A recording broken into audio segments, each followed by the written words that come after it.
క్షణపడుట క్షణములోనే అని అంటాడు.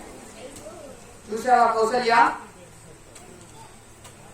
ఇంత ఉంది వెనక విధి చేతిలో కీలుబొమ్మనైపోయాను. చేసిన పాపం ఎక్కడికి పోతుంది? ఇప్పుడు నా బిడ్డ నాకు దూరం అయ్యాడనే దుఃఖంలో నేను దూరం అవుతున్నాను కౌసల్య అని ఏడుస్తూ ఉంటే దశరథుడు పాదాల మీద పడి, ఏమండి క్షమించండి, నేను అర్థం చేసుకోలేకపోయాను అంటూ ఉంది. అట్లా వాలాడు చాలాసేపు. సుమిత్ర కౌసల్య ఇద్దరు అక్కడే ఉన్నారు. ఈరోజు 6వ రోజు. రాముడు వెళ్లి అయోధ్యను వదిలిపెట్టి అరణ్యవాసానికి వెళ్లి 6వ రోజు. రాత్రి 12 గంటలైంది, 1 గంట అయింది. దశరథుడికి సరిగ్గా వినిపించటం లేదు, కనిపించటం లేదు. ప్రయత్నం చేసి చూసినా జ్ఞానేంద్రియాలు వెనక్కి వెళ్లిపోతూ ఉన్నాయి. మనస్సు ఆలోచించలేకపోతా ఉంది, పట్టు తప్పుతా ఉంది. జీవితం చరమ దశకు వచ్చిందని అర్థమవుతా ఉంది. ఒక్కసారి వాళ్ళకు చెప్తామని ఇటు తిరుగుతాడు, అటు నుంచి ఇటు తిరుగుతాడు. అంతవరకు మేలుకొని ఉన్నారు పాపం వాళ్ళు. కానీ ఆయన నిద్రపోతుడున్నారు అని అనుకున్నారు. పోనీలే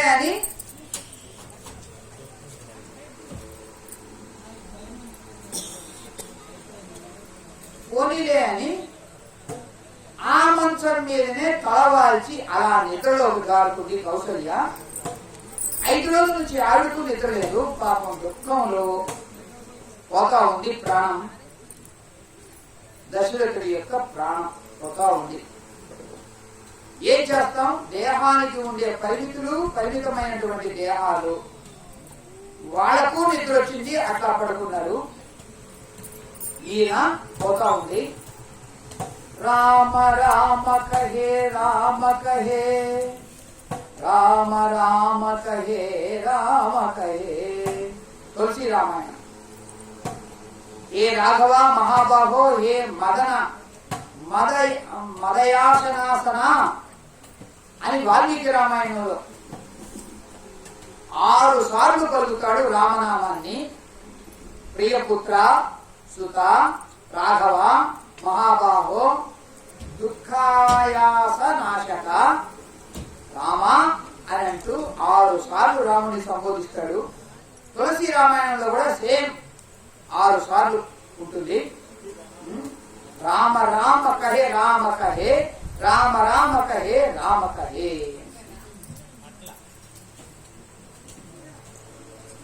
తల వాలిపోయింది.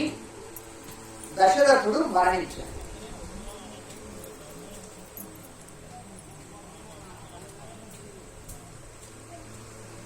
చూడండి ఎటువంటి జీవితం. 6 రోజుల్లో ఎంత మార్పు. రాముడు వెళ్లి 6 రోజులైంది. ఈ 6 రోజుల నుంచి దుఃఖాన్ని అనుభవించాడు. 6 రోజులకు కలిపి 6 సార్లు రామనామం పలికాడు. అమ్మా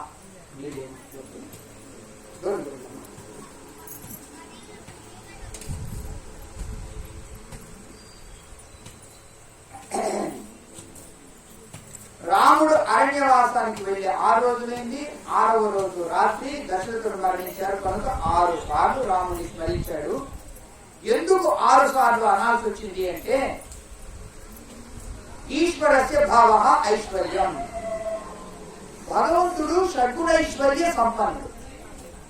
షడ్గుణములు 6 గుణాలు కనుక 6 సార్లు పలికాడట. షడ్దర్శనాలు ఏవైతే ఉన్నాయో, ఏ మహాత్ముని వైభవాన్ని వర్ణిస్తూ ఉన్నాయో అది కేవలం నా రాముడే అని 6 సార్లు పలికాడు. కామ క్రోధ లోభ మోహ మద మాత్సర్యాలు ఏవైతే ఉన్నాయో అవి ప్రతి మనిషి జీవితాన్ని కుంగదీస్తున్నాయి కనుక వాటిని జయించాలంటే 6 సార్లు చెప్పాడు అని ఇంకొక వివరణ. తులసి రామాయణంలో 3 ఉన్నారు అక్కడ. కౌసల్య, సుమిత్ర, సుమంత్రుడు 3. ఆ 3కి రామ్ రామ్ రామ్ రామ్ అని చెప్పేశాడు. ఆ 3కి 3 రాములు 6. ఆ ఉత్తర భారతదేశంలో ఏమంటారంటే రామ్ రామ్ అన్నారంటే అయిపోయింది, ముగింపు, వెళ్ళిపోతున్నాము, చలో అని అర్థం. రామ్ రామ్ అంటే చలో. ఇంకొకటి కూడా ఉందండి, అదేంటి అంటే ఎవరైనా శవాన్ని మోసుకొని వెళ్ళేటప్పుడు ఆ మోసుకు వెళ్లే వాళ్ళ చుట్టూ ఉండేవాళ్ళు ఏమంటారంటే రామ్ నామ్ సత్య హై, రామ్ నామ్ సత్య హై, రామ్ నామ్ సత్య హై. రామనామమే సత్యము, ఇంకా మిగతా ఏది కాదు.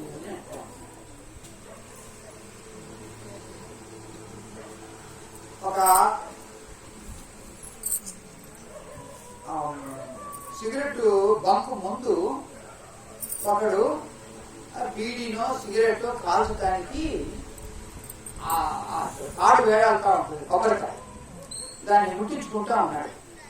అప్పుడు ఒకళ్ళు శవాన్ని మోసుకెళ్తూ రామ్ నామ్ సత్య హై, రామ్ నామ్ సత్య హై అని పాడుకుంటూ వెళ్తూ ఉంటే వీడు ముట్టించుకుంటూ అనుకుంటున్నాడు రామనామం ఒకటే సత్యము, అది ఎట్లాగైతే శవం కాలిపోతుంది అట్లా కూడా నేను కూడా ఈ సిగరెట్ల ద్వారా నేను కాలిపోతాను అని వాడు అర్థం చేసుకుని అప్పటి నుంచి ఇంకా రామనామం పడుతున్నాడట, ఆ సిగరెట్ వదిలేశాడు.